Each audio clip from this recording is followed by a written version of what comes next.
Volvemos de la pausa.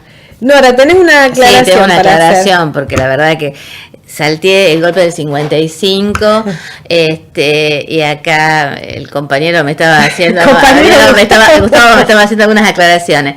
Es cierto, el golpe del 55 tiene una faceta de inicio, pero primero vamos a decir la verdad, tiene una etapa previa que tiene que ver con los bombardeos en Plaza de Mayo, que fue un primer intento de golpe. Hay una recomendación para quien quiera tener una visión entre la literatura y la política. Hay un libro hermoso que se llama Recuerdos de la muerte de Bonazo, que trabaja justamente, como digamos, retoma ese momento y el de los bombardeos a Plaza de Mayo, el caos, la cantidad de muertes, lo que había sido esa convulsión. ¿Es una novela o un...? Se usan las novelas en momento histórico. Sí, es una novela histórica. Sí, es muy interesante. Termina tomando los periodos, digamos, de represión, pero inaugura justamente, el libro empieza con el hito de los bombardeos en Plaza de Mayo, como un punto del inicio de determinado tipo de violencia. Así que por ahí puede ser muy interesante. Lo voy a anotar. Es un hermoso libro, está muy bien escrito, muy bien narrado. Y después del golpe del 55, los fusilamientos de Valle, que era la parte de las Fuerzas Armadas que eran leales al gobierno de Perón, y tiene una fase sumamente sangrienta. Por ahí yo pensaba en el Longañato, porque el Longañato tiene estas dos caras: la cara de que parecía que no pasaba absolutamente nada, cierta noción para las personas que parece como que estaba ordenada la sociedad, y a veces bajo ese aparente la idea que te daban. Exacto. En el del 76 también, aparentemente. Yo hasta recuerdo una publicidad que había, que era de un estadio de fútbol. Primero, a ver si vos te acordás, que mostraban como algo con la guerrilla, como que eso era antes, y mostraban gente ordenadamente festejando el fútbol o algo así, y la lo que era ahora. 78. Pero después había otra que yo recuerdo donde bajaban dos chicos vestidos correctamente, como corresponde, nada de pelo largo, nada de jean, nada de minifalda, y bajaban las escaleras de lo que sería Derecho en Buenos Aires, y levantaban un papel como si fuera un volante. Entonces cuando levanta el volante es como que le vienen imágenes de violencia, de caos, cosas así. Entonces lo arrugan y lo tiran. Como ¿qué mensaje? Un mensaje. Había mucho, se trabajó muchísimo en la época del proceso a nivel publicitario. Tuvieron un gran impacto en esto. Todo el mundo te decía, y a veces era cierto esto, que si en los titulares de cada diario aparecía la cantidad de muertos producto de la represión ilegal, o sea, el golpe no hubiera durado más que 2 meses. Claro. Por el impacto que era eso. También es interesante ver que a veces medios, como el caso de Buenos Aires Herald, fue uno de los pocos que a nivel internacional denunciaba los crímenes en Argentina. Y lo mismo nos pasaba con Amnesty International, que también hizo visitas a Argentina y planteaba el tema de los derechos humanos. ¿Vos creés que el periodismo realmente no sabían o por miedo no se decía? Porque hay muchísimas bajas dentro, diríamos, de la agrupación de periodistas. O sea, si uno ve las estadísticas, la mayor cantidad de muertos siguen siendo obreros. O sea, después te encontrás que hay muchos en las profesiones que tienen que ver con educadores, periodistas y universitarios. O sea, pero la gran masa, cuando uno ve las estadísticas, la gran masa tiene que ver con lo sindical, con los obreros, y que son obreros de base. O sea, o que son sindicalistas de base. Uh-huh. O sea, era el delegado de la planta, era la persona, como digamos, el representante, digamos, de la esfera más baja. Ese era el que estaba en mayor riesgo porque era el que genuinamente, podríamos decir, sin ninguna otra pretensión, estaba llevando la voz de sus compañeros. Bueno. ¿Pensás que maduramos como sociedad? ¿Cómo ves esta época de maduración de estos 41 años que pasaron? Yo creo que en algún punto sí hemos madurado. Creo que cuando se hicieron los juicios y se escuchaban los testimonios, acuérdate que los juicios se televisaron también, no solo estaba la posibilidad de leer el Nunca Más, sino también de escuchar los testimonios.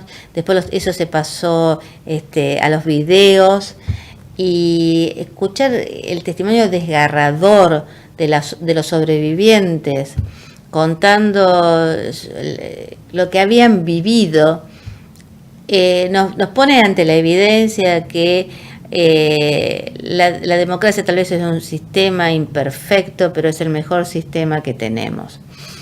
Que el respeto a la voluntad popular, independientemente que nos guste o no nos guste, que estemos de acuerdo o no estemos de acuerdo, se tiene que manejar por los canales institucionales.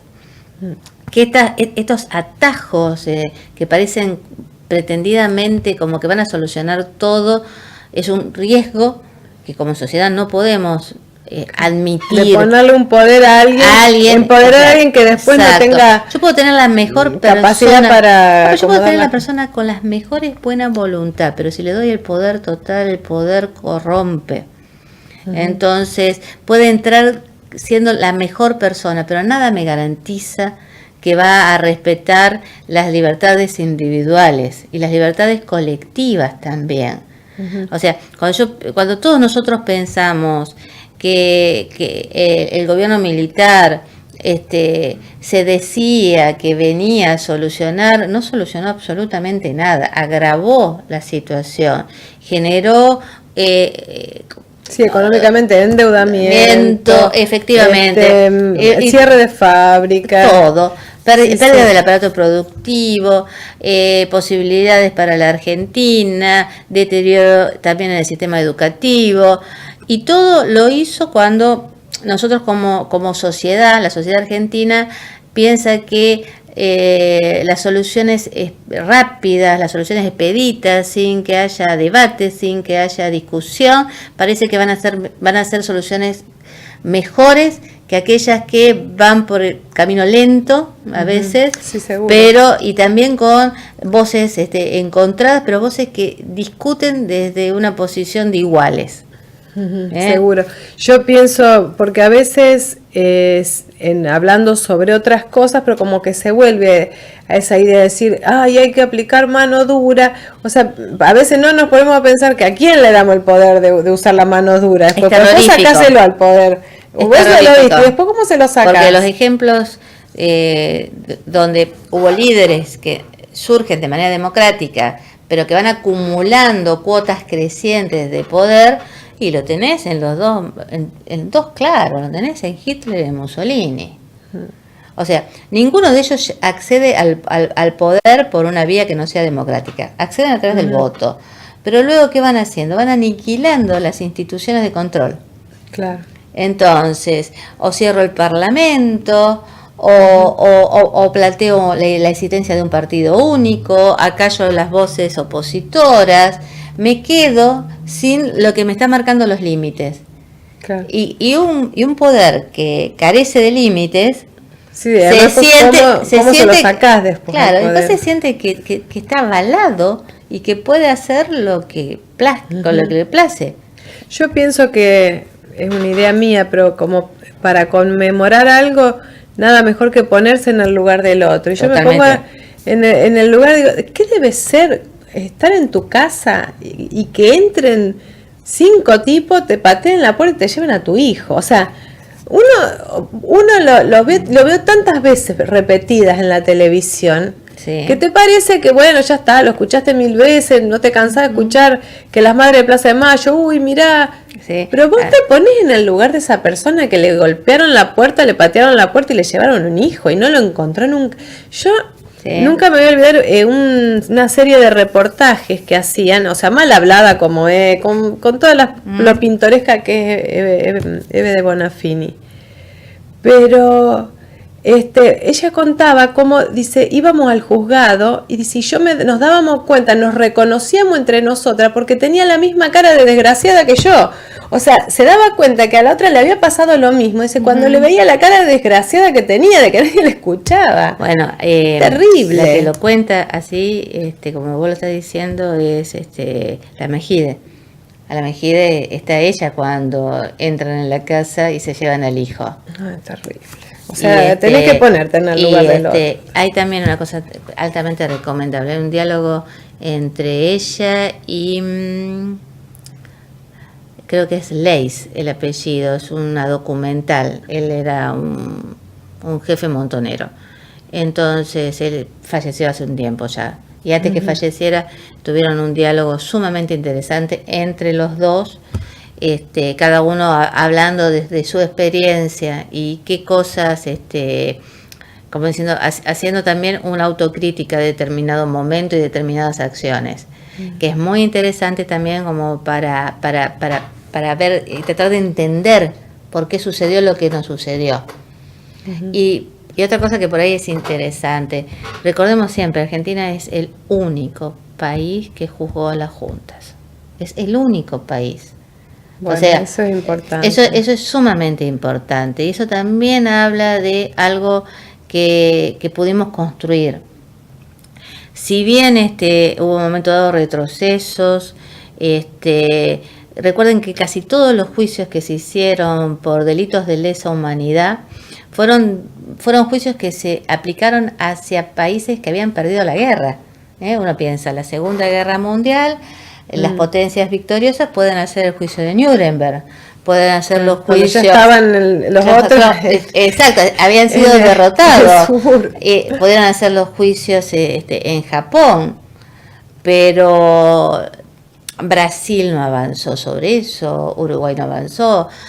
Actualmente España está reclamando que se haga con respecto al periodo del franquismo. Sí, bueno, entonces, la verdad que si uno se pone a pensar, o sea, hacerlo en el momento en que se hizo, cuando las Fuerzas Armadas tenían grandes cuotas de poder, manejaban contactos, manejaban dinero, manejaban gente, porque acuérdate que estaba el servicio militar obligatorio, entonces tenían poder de movilización. Todo eso hace que por lo menos reconozcamos como sociedad que pudimos hacer algo inédito en América Latina y que después, pasado el tiempo, también pudimos retomar ese eje y continuar con los juicios, esclarecer más casos, resolver problemas de identidad, darle a las familias la posibilidad de tener un lugar donde y saber qué había pasado con su ser querido y no que estuviera siempre en esa terrible angustia de no saber qué le había pasado y dónde está, tener un lugar donde llevarle flores, donde recordarlo, sin hablar también del reencuentro con los nietos, pero eso lo vamos a dejar. Bueno, pero eso también es un logro diríamos de la sociedad argentina y hay que tenerlo eso como puntos positivos para poder pensar hacia adelante y de reconocernos en las cosas que no hacemos bien, pero también reconocernos en las cosas que hacemos, o sea, que hacemos muy bien. Bueno, muchísimas gracias, Nora. Me gustó muchísimo hablar con vos y para conmemorar esto tan importante para nosotros como argentinos. A mí me gustó estar aquí también. Gracias.